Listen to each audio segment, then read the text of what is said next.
아버지, 우리들을 한 해 동안 붙들어 주시고 하나님의 사랑 가운데 살게 하여 주심 감사합니다. 함께 나와 올해의 마지막 주 예배 하나님 앞에 드립니다.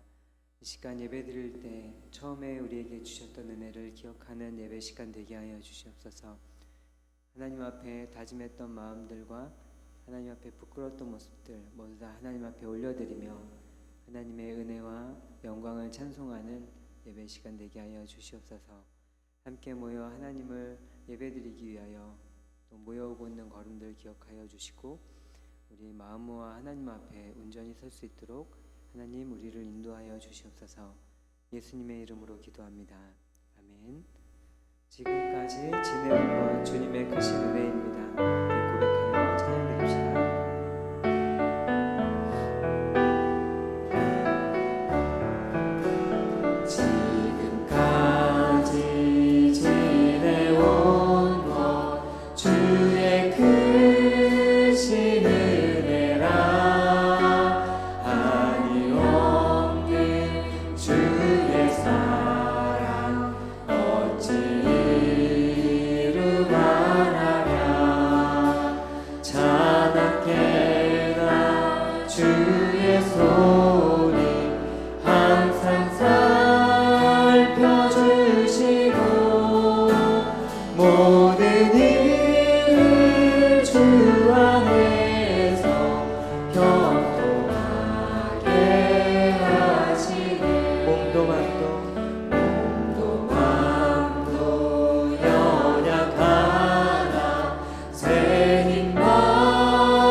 몸도 만도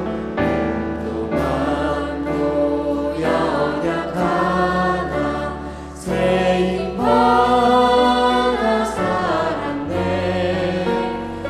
불붙으시 부으시는 주의 은혜 족하다.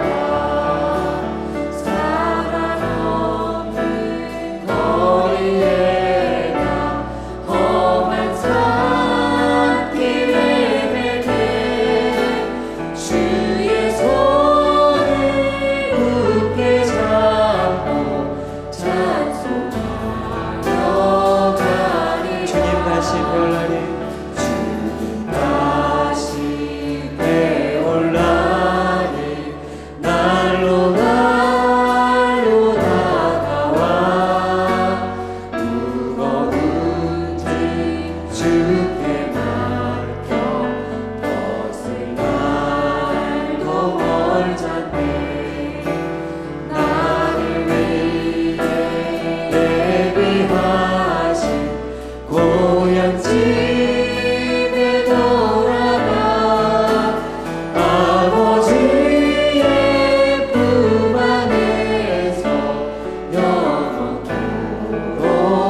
난 죄짐 벗고 보니 슬픔 많은 이 세상도 천국으로 가하도다.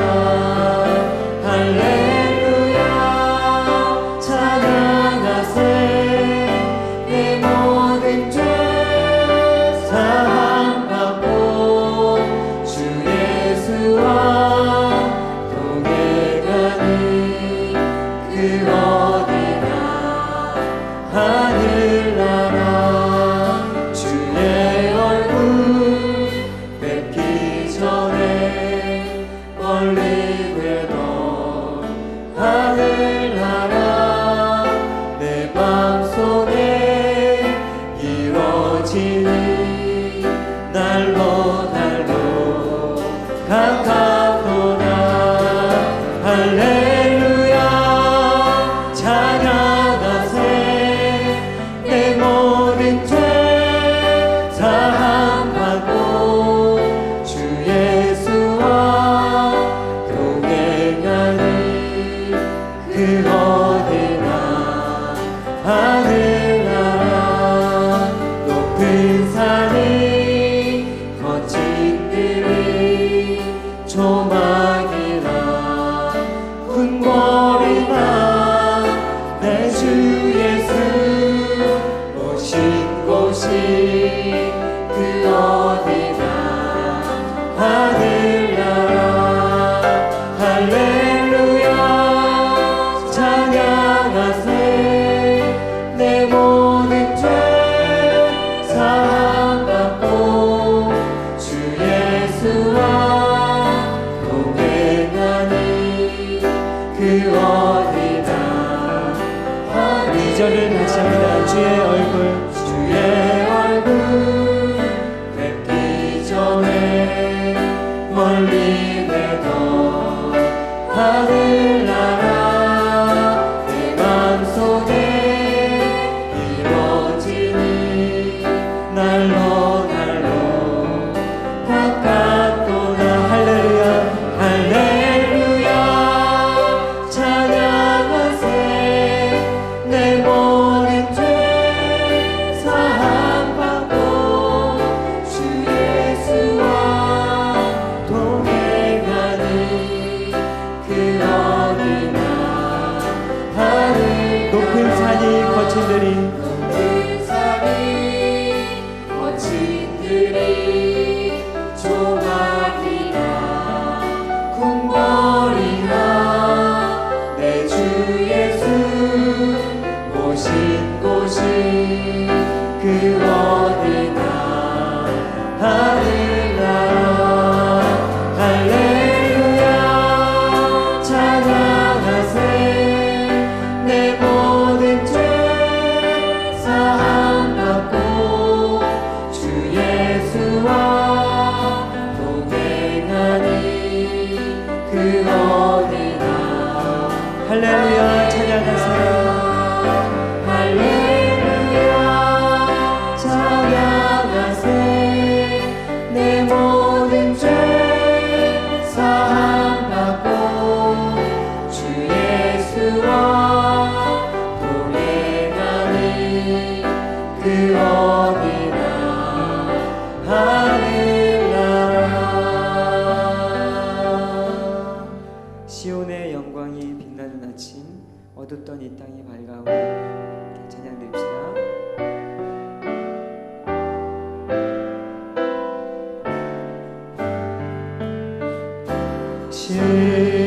시온의 영광이 빛나는 아침 어둡던 이 땅이 밝아오네.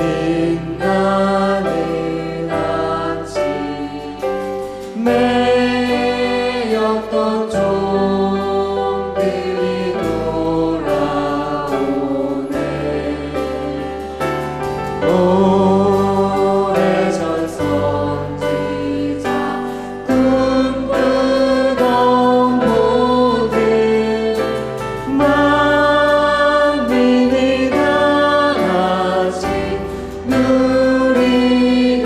다시 한번 시온의 영광이 시온의 영광이 빛나는 매였던 종들이 매였던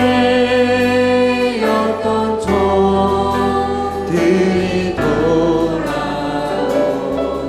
오래전 선지자 오래전 선지자 꿈꾸던 목을 만민이 다같이 누리겠네.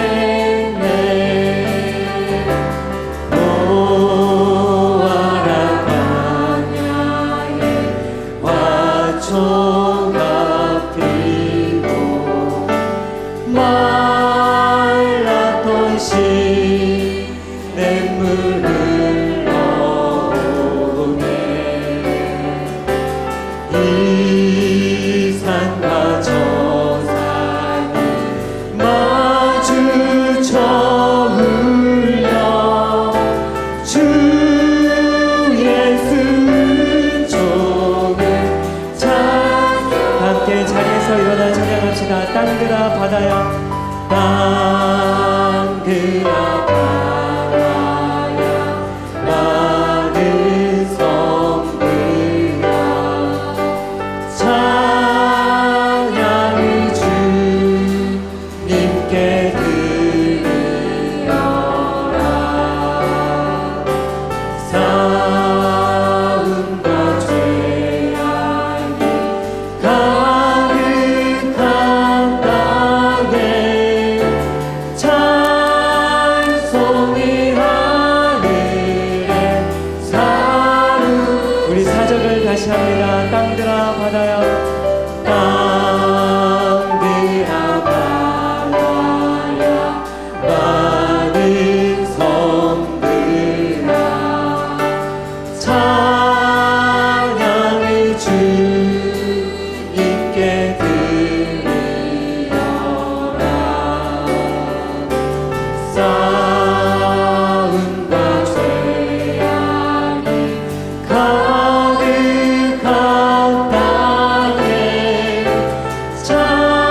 찬송이 하늘에 사루. 싸움과 죄악이 가득한 땅에 싸움과 죄악이 가득한 땅에 찬송이 하늘에 사무치네.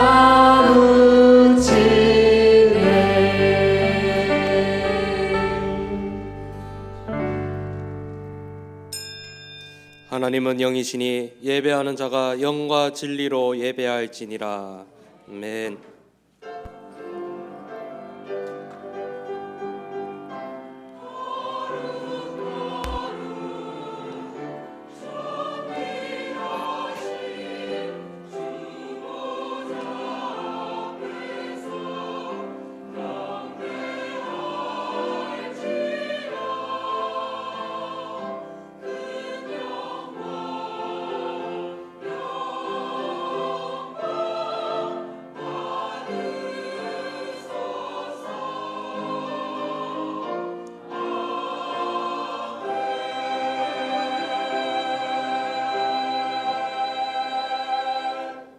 신앙 고백합니다.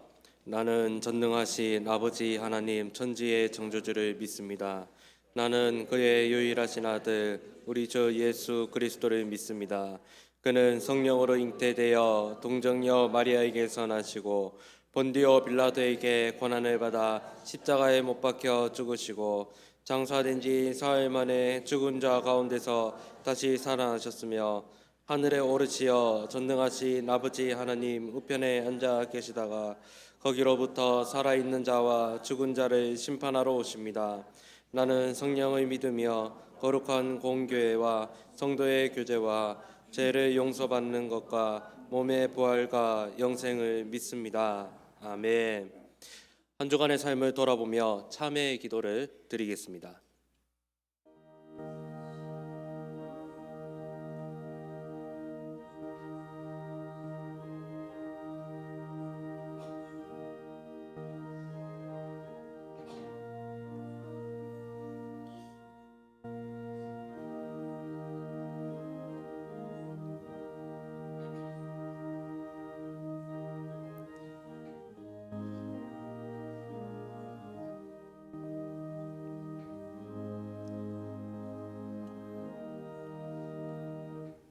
우리는 그리스도 안에서 그의 은혜의 풍성함을 따라 그의 피로 말미암아 속량 곧 제사함을 받았느니라. 아멘.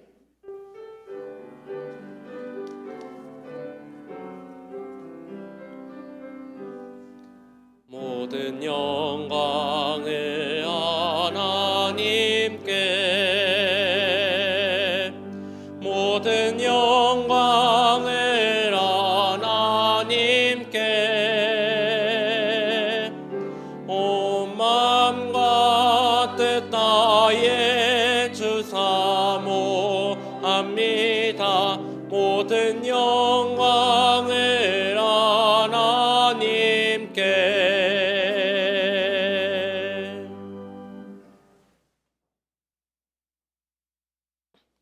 제1은 너는 나 외에는 다른 신들을 내게 두지 말라.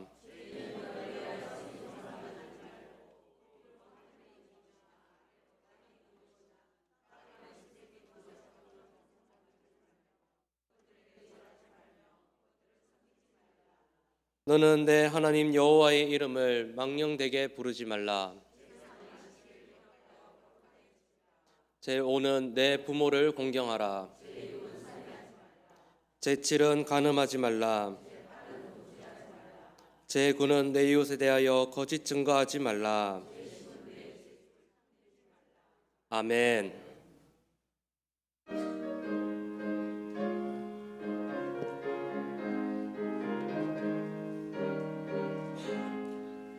내 영혼에 햇빛 비치니 주 영광 찬란해. 이 세상 어떤 빛보다 이 빛 더 빛나네.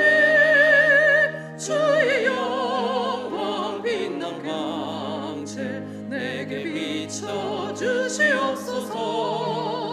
그 밝은 얼굴 배울 때 나의 영혼 기쁘다. 내 영혼에 노래 있으니 주 찬양합니다. 주 귀를 기울이시사 다 듣고 계시네. 주의 영광 빛난 광채 내게 비춰 주시옵소서. 그 밝은 얼굴 배울 때 나의 영혼 기쁘다. 내 영혼의 봄날 되어서 주 함께 하실 때 그 평화 내게 깃들고 은혜 꽃비네. 주의 영광 빛난 광채 내게 비춰 주시옵소서. 그 밝은 얼굴 배울 때 나의 영혼 기쁘다. 내 영혼에 희락이 있고 준소망 넘치네. 주 예수 복을 주시고 또 내려주시네. 주의 영광 빛난 광채 내게 비춰 주시옵소서. 그 밝은 얼굴 배울 때 나의 영혼 기쁘다. 고맙고 감사하신 하나님 아버지, 다사다난했던 2019년도 하나님 은혜 속에서 저희들을 지켜주시고 오늘도 복되고 거룩한 주일 12월달 마지막 주일 주님 전으로 불러주시고 하나님 앞에 귀한 예배를 드릴 수 있는 은혜를 줘서 진심으로 감사를 드립니다. 올 한 해를 돌이켜봅니다. 하나님 영광 돌리기보다는 내 맘대로 내 뜻대로 사는 거 주님 앞에 다 이 시간에 회개하고자 하니 우리 하나님 아버지 다 용서하여 주시옵소서. 그 많고 많은 사람들 중에 저희들 특별히 하나님 나라 택하시고 구원의 백성 천국의 백성 삼아 주셨으니 항상 자르나 우르나 치우치지 않고 하나님을 뜨겁게 사랑할 수 있는 귀한 믿음을 허락해 주시옵소서. 우리 한일교회를 이곳에 세우시고 2019년에 또 이 모양 저 모양 부흥성장하심을 믿고 감사를 드립니다. 우리 한일교회가 주님 보시기에 아름다운 교회가 되게 도와주시고 죽어가는 영혼들을 많이 보내 주셔서 하나님 보시기에 참 아름답고 깊은 하늘교회가 되게 도와주고 빛을 발하는 복된 교회가 되게 도와주시옵소서. 날마다 주일마다 새 가족들 많이 보내주셔서 빛과 소금의 역할을 감당하는 교회가 되게 도와주시옵소서. 올 한 해도 우리 성도님들 주님 앞에 기도의 제목을 가지고 목적을 가지고 여러 가지 기도한 것이 많이 있을 줄 압니다. 주님은 다 아시오니 다 모든 기도를 들어주시고 응답하여 주시옵소서. 우리 한일재단을 이끌어 가시는 우리 사자 목사님 영간에 강건하게 해주셨고 날마다 새인과 새 권세를 부어주셔서 목회를 하나님 은혜 가운데 잘하게 도와주시고 우리 성도들과 우리 하늘교회를 잘 이끌어 나갈 수 있는 귀한 목자 선한 목자가 되게 도와주시옵소서. 우리 원로 목사님 네 분에게도 날마다 건강으로 지켜주시고 우리 부목사님 전사님 강사님들 날마다 커지는 쪽으로 베풀어 주셔서 모든 격과 모든 격을 잘 감당하게 도와주셔서 더욱더 우리 한일교회가 모든 부서와 격우가 기간이 30배, 60배, 100배 이상 차고 넘치는 귀한 역사가 나타나게 도와주시옵소서. 이 한 시간에도 질병으로 고생하는 성도 있습니까? 병마에 고생하는 성도 있습니까? 하나님께서 피 묻은 손으로 안수해 주시옵소서. 날마다 강하게 능하게 붙잡아 주시고 모든 병만은 나사렛 예수님의 이름으로 깨끗하게 받게 도와주시옵소서. 오늘도 이 나라 민족을 다 불쌍히 여겨 주시옵소서. 사회적으로 경제적으로 문화적으로 정치적으로 안전하게 도와주시고 이 나라가 예수왕과 복음 통일이 될 수 있는 나라가 되게 도와주시옵소서.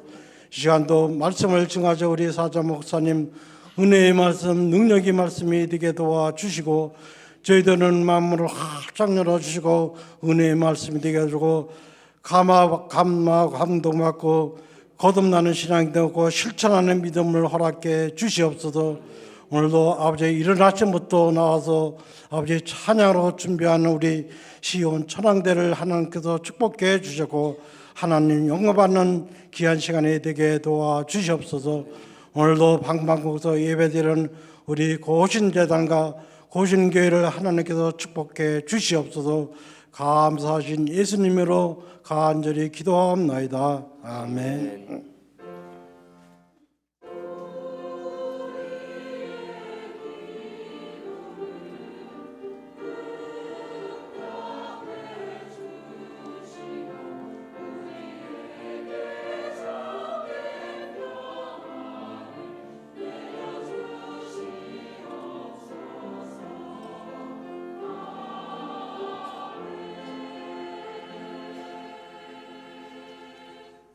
일어나서 하나님의 말씀을 받겠습니다.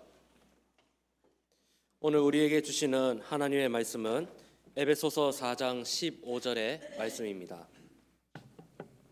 오직 사랑 안에서 참된 것을 하여 범사에 그에게까지 자랄지라. 그는 머리니 곧 그리스도라. 아멘.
아멘, 아멘.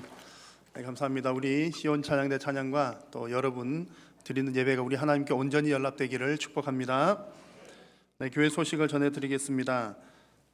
오후 찬양 예배는 교육부서 및 성경통신학교 수료식으로 진행을 하겠습니다. 그리고 돌아오는 31일 화요일 저녁에 송구 영신 예배 11시 30분부터 시작을 합니다. 그러니까 좀 일찍 오셔서 또 한 해를 마무리하는 시간 가지시면 좋겠습니다. 송구 영신 예배 시간 잘 기억을 해주시고요. 오늘 주보와 함께 나누어 드린 이 기도 제목 카드 잘 작성하셔서 정말 여러분의 신앙에 큰 유익이 됩니다. 우리 자녀들에게도 잘 이렇게 얘기를 하셔서 우리 하나님 앞에 우리 기도의 제목들 잘 한번 기도의 제목도 묵상하고 정리하고 또 한번 이렇게 손으로 직접 기록하시고 하나는 교회에 제출. 혹 이제 그 내용에 따라 뭐 이렇게 제출하기 어려우신 분들은 안 하셔도 괜찮습니다. 중요한 것은 여러분들께서 기도의 제목을 적으시고 또 여러분들이 그 카드 기도 제목 카드를 가지고 또 1년 동안 기도하시는 것이 너무나 중요합니다. 많은 분들이 간증을 하십니다. 하나님께서 놀랍도록 역사해 주신다는 간증들이 많습니다. 기도 제목 카드도 잘 준비해 주시면 좋겠습니다.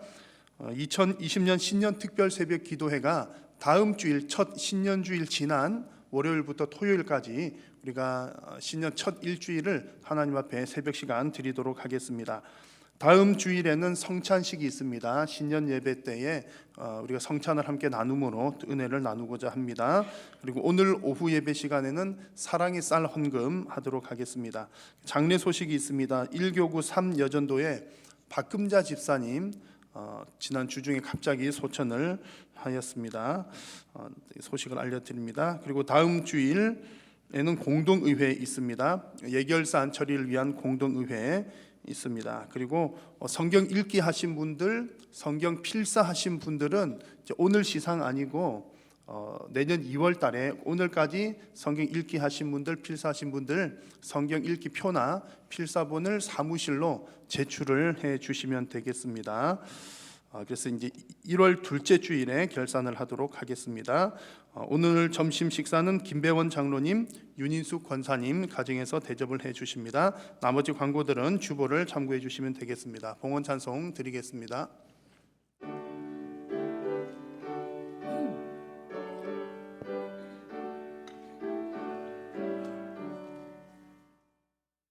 내게 있는 모든 것을 아낌없이 드리네. 사랑하고 의지하며 주만 따라 살리라. 주께 드리네. 주께 드리네. 사랑하는 구주 앞에 모두 드리네.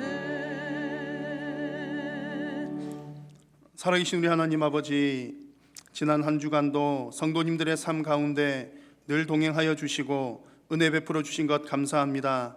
오늘도 귀하고 복된 예배의 자리에 나오면서 주님 주신 은혜에 감사하며 마음과 정성을 담아 귀한 물질을 주님 앞에 올려드립니다.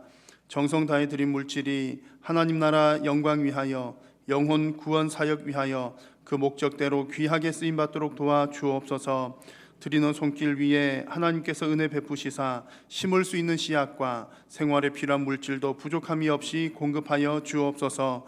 물질뿐만 아니라 삶으로 봉사로 헌신으로 드리는 모든 삶의 예물도 하나님께서 기뻐 흠량하여 주시고 보이지 않는 곳에서 이름도 없이 빛도 없이 섬기는 헌신 하나님 기억하여 주옵소서.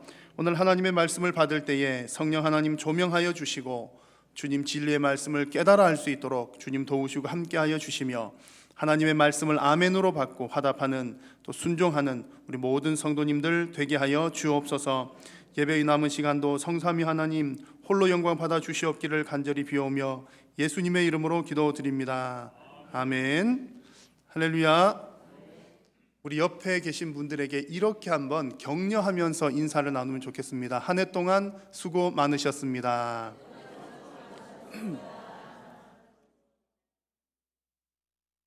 네, 한 해 동안 어떤 수고들을 많이 하셨습니까? 열심히 신앙생활 하시느라고 수고가 많으셨습니다. 이제 오늘 2019년 마지막 주일인데요. 다시는 돌아오지 않을 2019년입니다. 좀 아쉽기도 하시죠. 그래서 오늘 이제 이 마지막 주일을 보내면서 지난 1년간 하나님께서 우리에게 주셨던 은혜들, 또 감사의 제목들을 결산하는 주일로 여러분 한번 잘 보내보시면 좋겠습니다. 그래서 이제 2019년은 이제 지나가고 없지만 우리가 감사의 제목들을 잘 쌓아놓고 은혜들을 차곡차곡 한번 잘 정리를 해본다면 2019년이 은혜와 감사의 추억으로 남게 될 것입니다. 그래서 이번 주간 또 며칠 안 남은 이제 올해의 시간들도 우리 하나님 앞에서 의미 있게 잘 정리를 하시면 좋겠습니다. 2019년 우리 교회 표어가 뭐였죠? 우리는 제자입니다라는 표어입니다. 우리 교회 비전은 반석 위에 세운 교회이죠. 반석 위에 세운 교회라고 하는 이제 큰 비전이 있고요. 이 큰 비전에 이제 4가지 실천 과제를 정했습니다. 4가지 실천 과제가 각각 예배, 교육, 선교, 그리고 또 직분에 관한 내용들인데, 이제 올해는 2번째 실천 과제는 이제 제자를 양육하는 교회가 되는 것이 이제 우리 교회의 중요한 실천적인 과제고요. 그것을 이제 표어로 만든 것이 우리는 제자입니다라고 하는 표어입니다. 그래서 올해 2019년에는 이 표어를 가지고 이제 신앙의 경주를 1년 동안 열심히 달려온 겁니다. 여러분들 이제 표어를 기억을 하셨을지 어떠실지 모르지만 여튼 이제 저는 이제 목양적인 입장에서 이 목표를, 신앙적인 목표를 가지고 달려왔습니다. 그래서 기도회 때마다 새벽기도, 수요일, 금요일 기도할 때마다 이제 우리가 제자로서 성숙하기 위해서 열심히 기도를 했습니다. 그리고 이 제자라고 하는 주제로 제가 오늘까지 포함하면 8번째 주일 낮 설교를 했고요. 그리고 또 이 제자 신앙 성숙을 위한 여러 가지 프로그램, 자잘한 이벤트들, 또 교육들 등등을 진행을 했습니다. 여러분 지난 한 해 동안 이렇게 돌아보실 때 여러분 스스로는 얼마만큼 예수님의 제자로 성숙하셨습니까? 여러분 얼마나 성숙하셨나요? 그 지난 해보다 올해 얼마만큼 성숙하셨습니까? 사실은 이 질문은 참 어려운 질문입니다. 왜냐하면 키가 얼마나 자랐습니까? 그러면 제가 키가 150cm에서 160cm로 무려 10cm나 컸습니다. 그러든지, 저는 지금 이제 20살 때부터 해가지고 지금까지 키가 이제 한 2점 몇 cm가 컸어요. 저는 1년마다 키가 1mm씩 지금도 자라고 있습니다. 결혼 이후에도 1점 몇 cm가 컸습니다. 1년에 거의 1mm씩 자라는 것 같아요. 그래서 키가 자라는 것은 지난 한 해 동안 얼마 컸습니다 이렇게 얘기할 수 있겠지만, 신앙이 얼마나 자랐느냐는 사실은 신앙 성숙은 수치화하기가 어렵기 때문에 얼마나 자랐다 말하기가 어렵습니다. 그리고 신앙이 성숙했다 안 했다, 저 사람 신앙이 이러하다 저러하다는 하나님께서 판단하실 일이기 때문에 우리가 말하기는 참 곤란합니다. 자, 그럼에도 불구하고 남 얘기 아니고요, 나 자신을 향해서는 나는 과연 얼마나 성숙하고 있는가라고 하는 질문은 우리가 날마다 우리에게 던져보아야 합니다. 자, 오늘 읽은 본문을 한 번 더 보십시오. 같이 한 번 더 읽어볼까요? 시작. 오직 사랑 안에서 참된 것을 하여 범사에 그에게까지 자랄지라. 그는 머리니 곧 그리스도라. 아멘. 올해의 표어입니다. 올해의 표어이고 우리 교회의 핵심 주제 성구이기도 합니다. 예수님을 닮아 성숙하는 것이 이제 하나님의 뜻이죠. 그래서 우리는 날마다 우리가 얼마나 자랐는지를 잘 살펴보는 것, 우리가 반드시 해야 하는 일이라는 얘기입니다. 특별히 이제 이게 연말입니다. 해마다 이렇게 연말이 되면 여러 가지들 결산들을 하시죠. 올 한 해 우리 집 가게가 경제가 어떻게 잘 지나왔는지, 우리 자녀들이 얼마만큼 또 학업에 진보가 있었는지 여러 가지들을 결산을 하실 텐데, 성도로서 내가 결산해야 할 가장 중요한 결산은 바로 내가 얼마만큼 내 신앙이 성숙하였는가, 이것도 반드시 결산을 해 보아야 하는 부분입니다. 그래서 오늘 함께 나눌 말씀은 예수님께서 제자들에게 하신 얘기들입니다.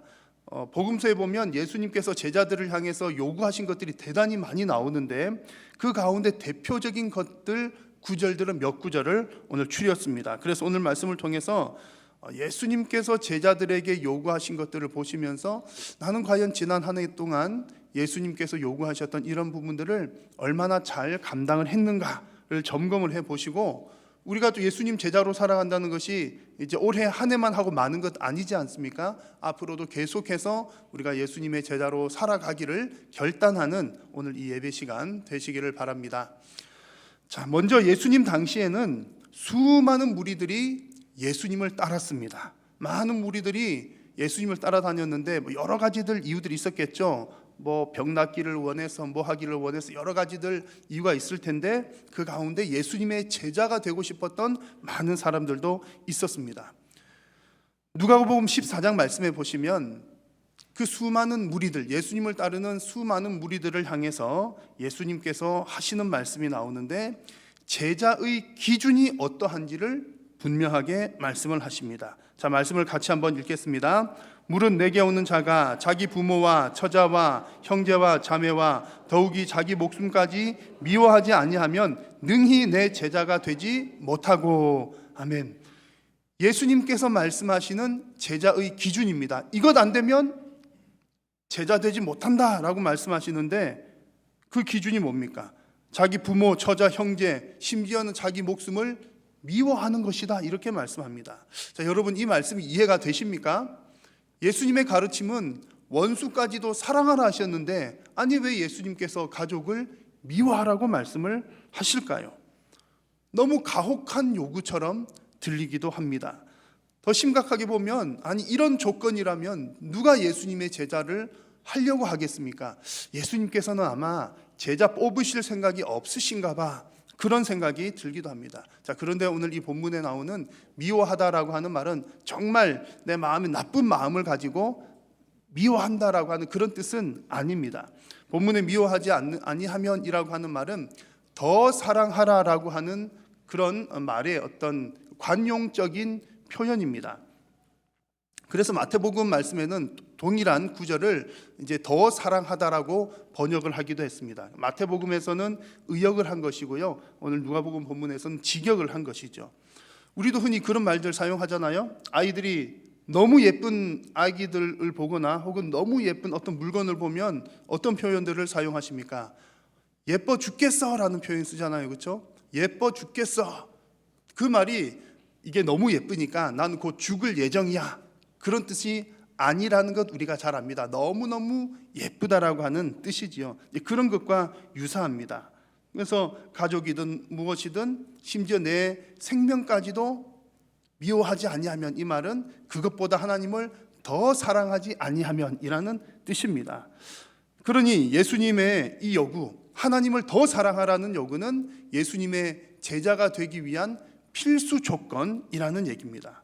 자, 이런 의미로 이해를 하더라도 사실 하나님을 더 사랑한다는 것은 결코 쉬운 일은 아닙니다. 극단적인 예를 들어서 말씀을 한번 드려보겠습니다. 만약에, 그런 일은 없겠지만 만약에 여러분들이 여러분들의 가족과 하나님 둘 중에 하나만 선택해야 된다, 그러면 여러분 누구를 선택하시겠습니까? 만약에 여러분들이 여러분의 자신의 생명과 하나님, 내가 죽을 것이냐 하나님을 선택하실 거냐,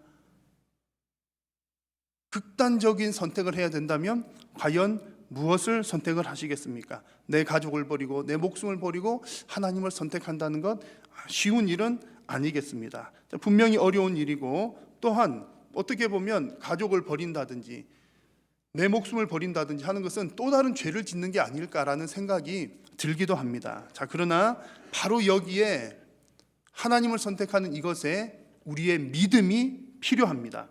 하나님을 더 사랑하는 것이 결국에는 가족도 살리고 나도 살리는 일이야 라고 하는 믿음이 필요하다는 얘기입니다. 하나님을 더 사랑하는 일에는 믿음이 필요합니다.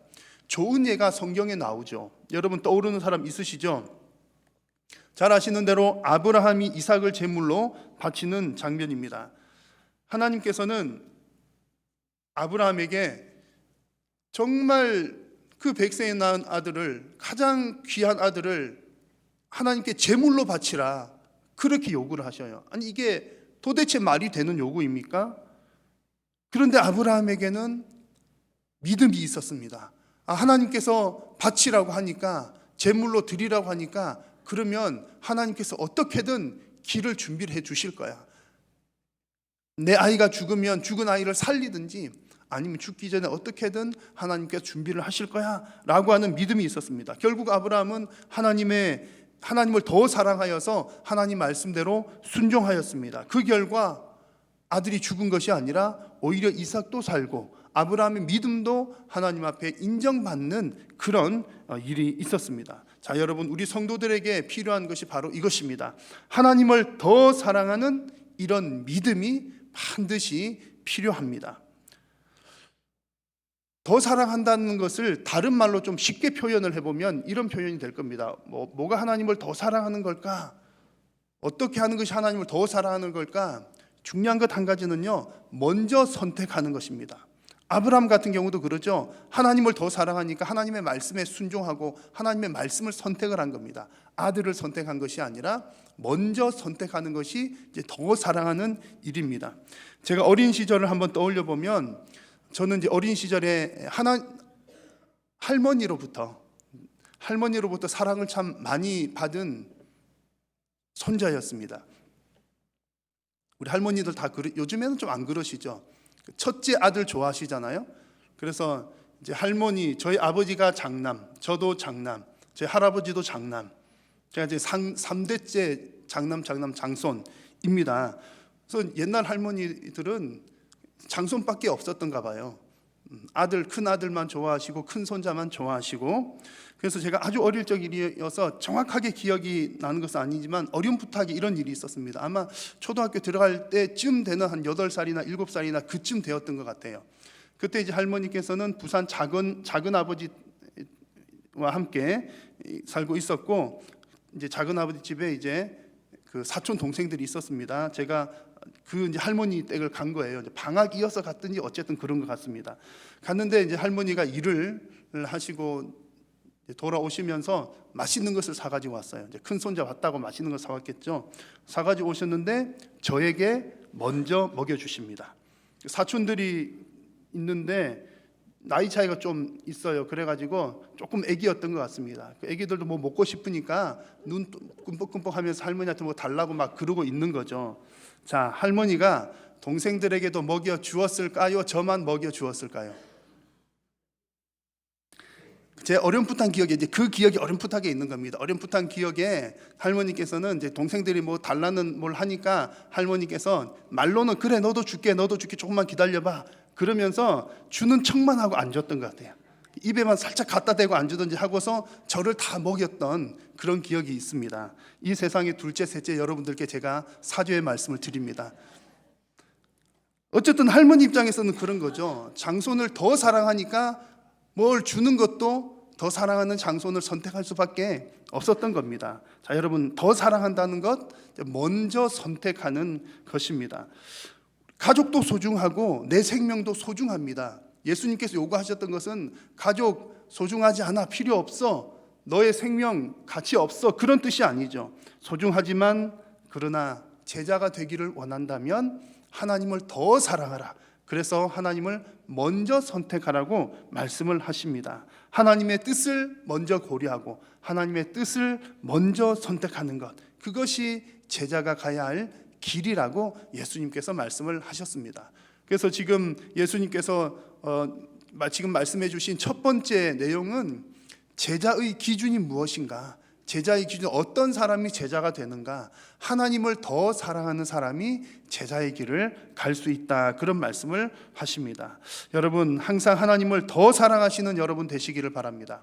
그래서 하나님의 일을 먼저 선택하시는, 정말 하나님 기뻐하시는 우리 예수님의 제자들 다 되시기를 축원합니다.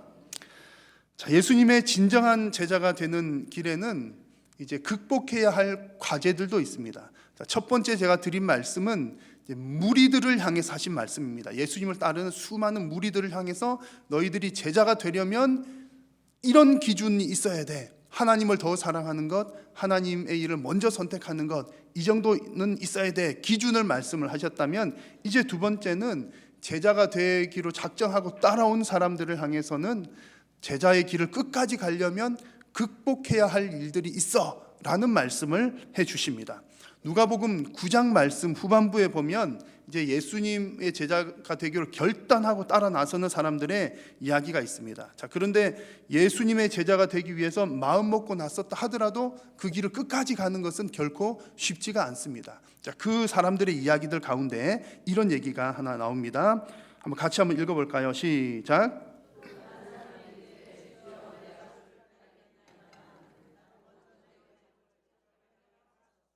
자, 어떤 사람이 예수님을 따르기로 작정하고 나선 겁니다. 이제 나서는 거예요. 내가 주를 따르기로 결단을 했습니다. 그런데 뭐 하게 해달라고요?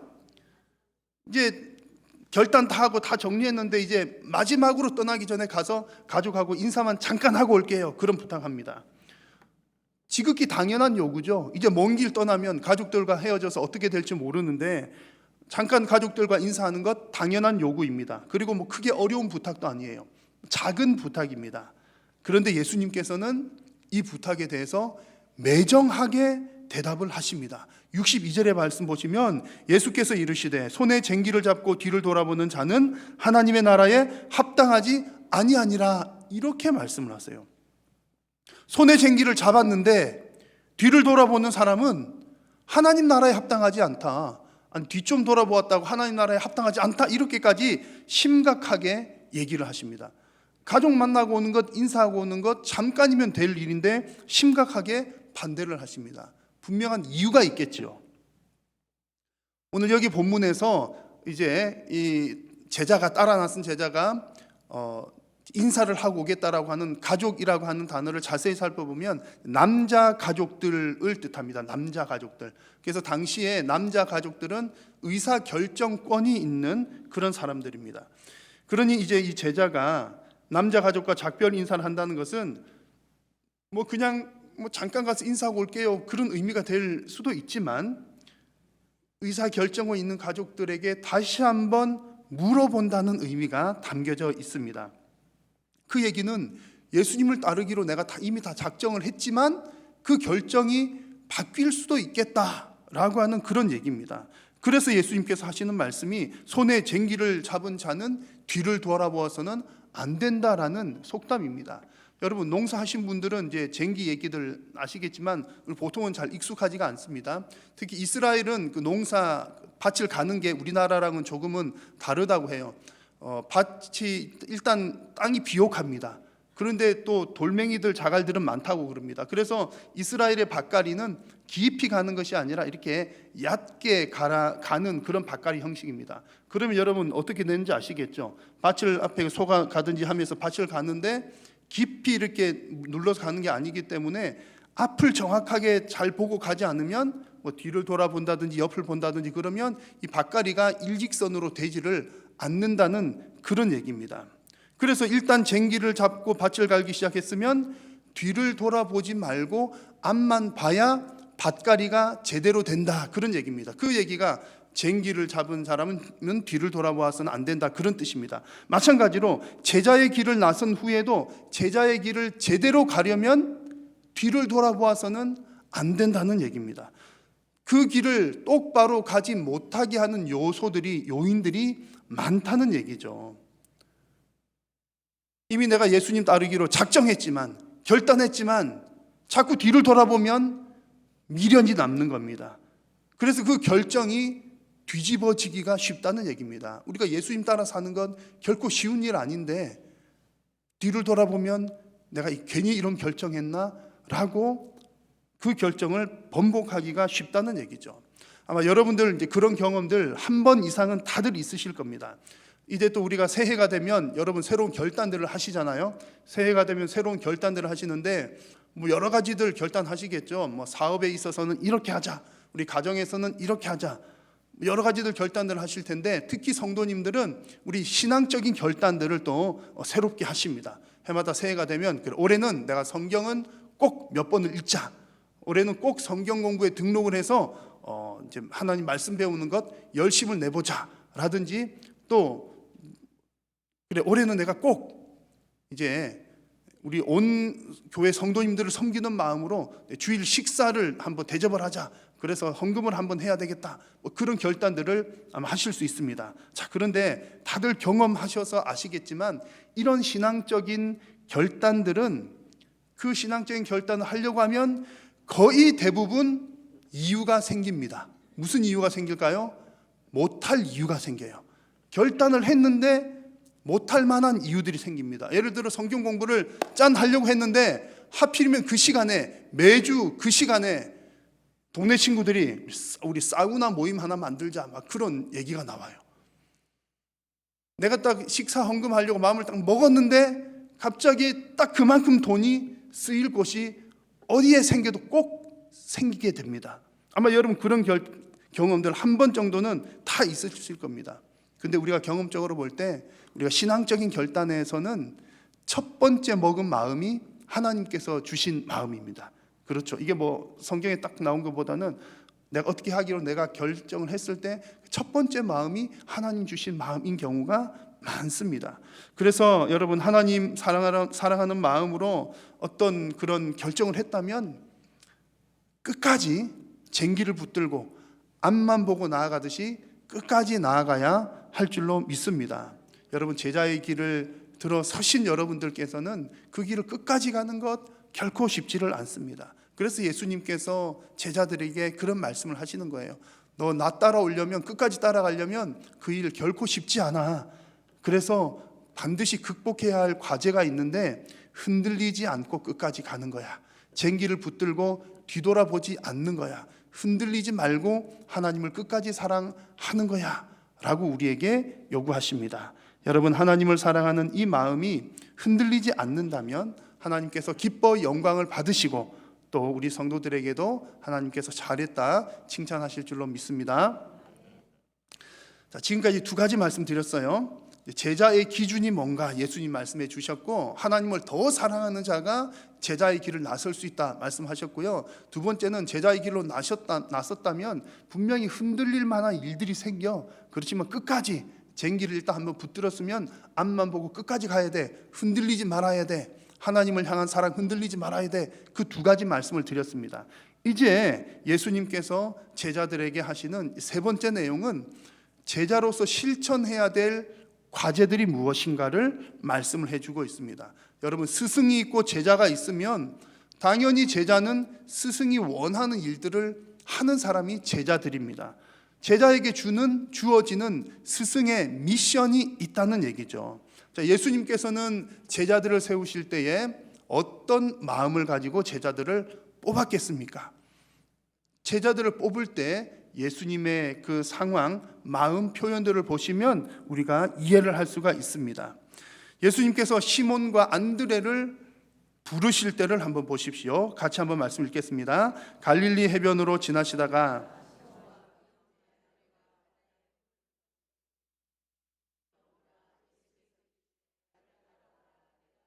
사람을 낚는 어부가 되게 하리라 하시니. 아멘.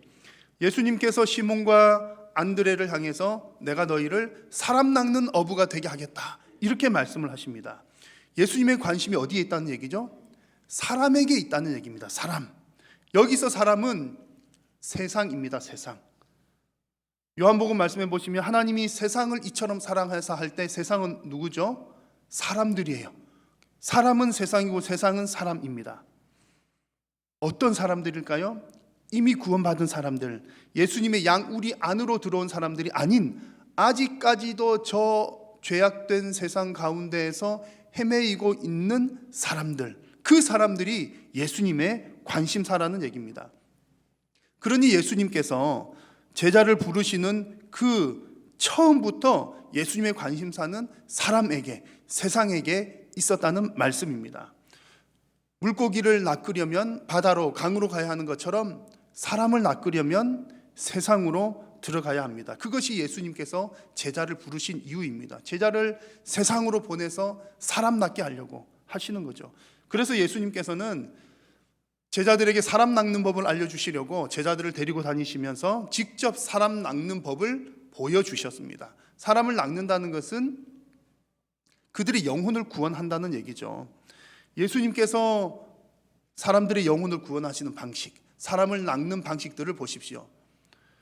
마가복음 2장 5절에 보면 예수께서 그들의 믿음을 보시고 누구에게? 중풍병자에게 이르시되 작은 자의 내 죄 사함을 받았느니라. 예수님께서는 병을 고치시면서 뭐까지 고치셔요? 그들의 영혼까지 고치시는 겁니다. 병 고치는 일을 통해서 영혼을 구원하십니다. 누가복음 8장에 보면 귀신 나간 사람이 옷을 입고 정신이 온전하여 예수의 발치에 앉은 것을 보고 두려워하거늘. 예수님께서는 귀신 들린 자들에게 귀신을 쫓아내시면서 그들을 온전하게 하시고 그들의 영혼을 구원하셨습니다. 마가복음 1장에 보면 예수께서 갈릴리에 오셔서 하나님의 복음을 전파하여 이르시되 회개하고 복음을 믿어라 하시더라. 예수님께서는 하나님 나라 복음을 선포하시고 가르치심으로 그들의 영혼을 구원하셨습니다. 이것이 예수님께서 사람 낚는 방법이었습니다. 병 고치는 일을 통해서, 또 귀신들 쫓아내는 일을 통해서, 또 하나님의 복음을 선포하고 가르치는 일들을 통해서 그 영혼들을 구원을 해내십니다. 자, 여러분, 이 일들에 있어서 공통점이 하나가 있습니다.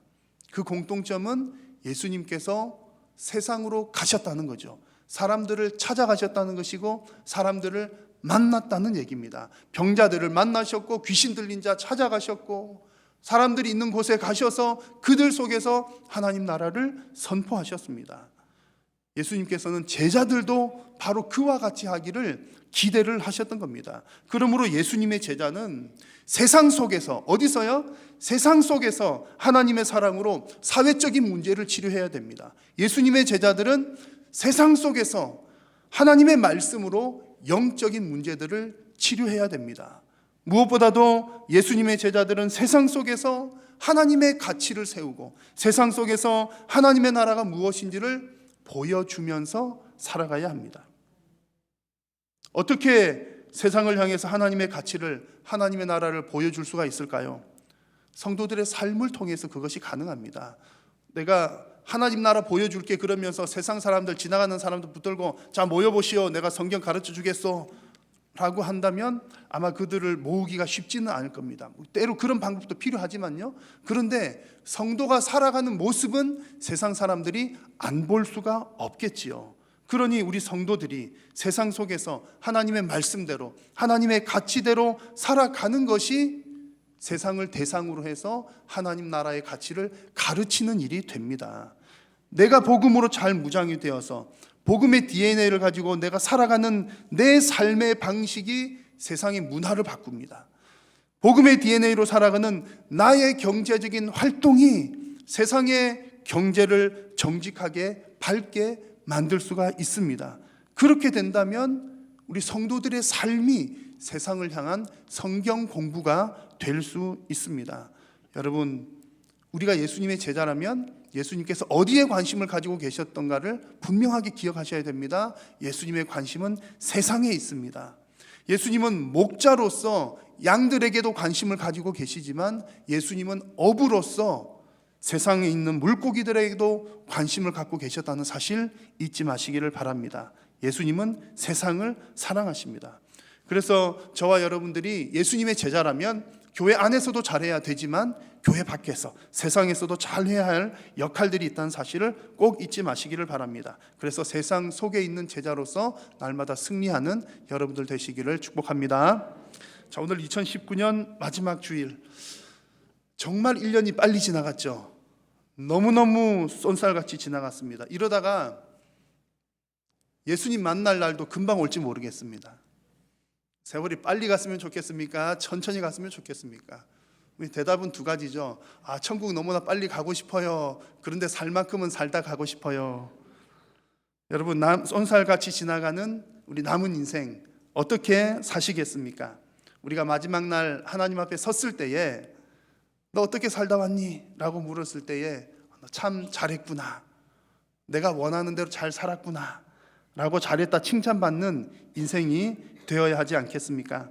오늘 나눈 말씀처럼 하나님을 가장 사랑하는 마음으로 다른 어떤 일에도 흔들리지 않고 끝까지 세상 속에서 하나님의 뜻을 이루는 예수님의 제자로 살아간다면 우리가 하나님 앞에 섰을 때에 반드시 잘했다 칭찬받을 줄로 믿습니다. 기도하겠습니다. 살아계신 우리 하나님, 감사합니다. 지난 1년간도 하나님 우리를 지켜주시고 인도하여 주신 은혜 감사합니다. 우리가 한 해를 돌아보며 내가 과연 예수님의 제자로 얼마나 성숙하였는지, 성장하였는지 오늘 말씀을 통하여 한번 돌아봅니다. 주님, 우리는 연약하지만 성령 하나님 도우시고 함께 하시어서 날마다 예수님의 제자로 더욱더 성장해 나아갈 수 있도록 인도하여 주옵소서. 지금까지 베풀어 주신 은혜와 같이 앞으로도 우리의 삶이 더욱더 성숙한 그리스도인이 되어 하나님께는 영광이요 또 주님 앞에 섰을 때에 잘했다 칭찬받는 사랑하는 성도님들 되게 하여 주옵소서. 예수님의 이름으로 기도드립니다. 아멘.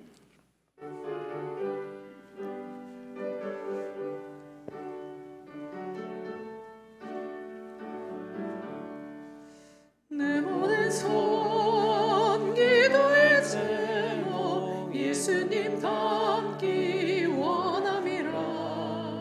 예수님 영상 나있기 위해 세상에 보았기 전에 예수님 닮기 내가 원하네. 날 구원하신 예수님을 내 마음속에 지금 묻어서 주님의 형상이 지소서.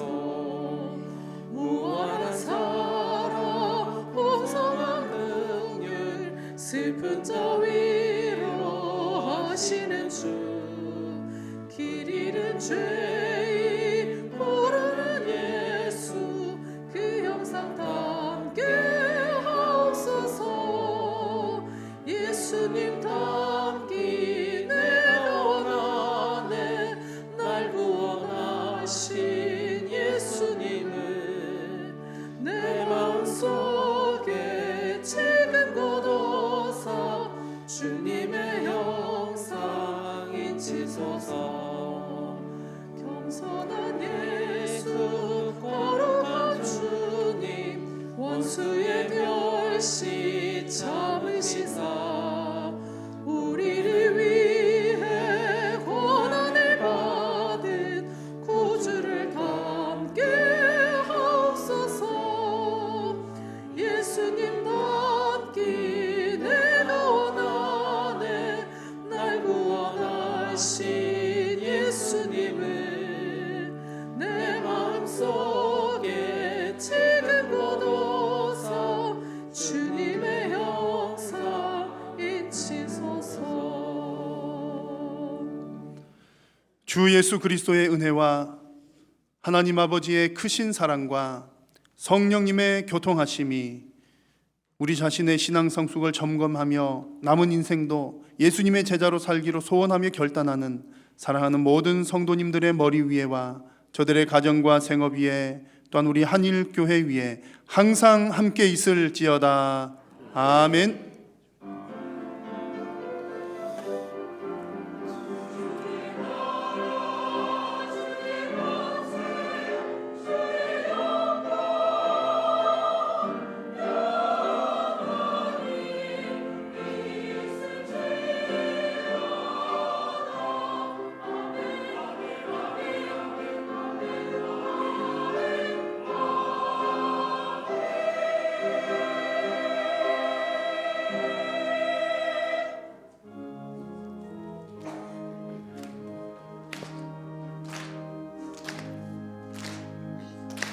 살아계신 주